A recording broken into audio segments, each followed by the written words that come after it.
I've been attached with the feeling of now waking up with you by my side.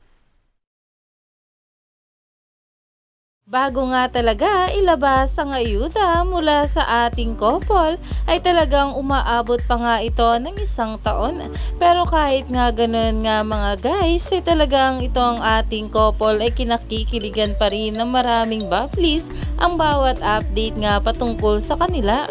Lalong lalo na nga at meron tayong aabangan na comeback ng ating couple. Kaya naman ito na nga guys ang pag-uusapan natin ngayon dahil kahapon nga ay naglabas itong ating Donnie Pangilinan na meron nga siyang bagong endorsement ang Aqua Plus. Kaya naman talagang itong ating couple ay kaliwat kanan na nga talaga ang kanilang mga projects at endorsements. Kaya naman ngayon ito nga ang pinag-uusapan sa social media ang naging studio nga kung saan nag-shooting itong ating Donnie Pangilinan para sa kanyang endorsement at isang lugar nga lang daw ito ayon pa sa mga bula na ayon nga sa kanila ang cute, same location, very Don Beltings, red and black hearts. Iyan na nga ngayon ang pinag-uusapan dahil talaga namang itong ating couple kahit magkaiba nga sila ng ini-endorse ay iisa pa rin nga ang lugar na pinupuntahan at pinagsushootingan nila.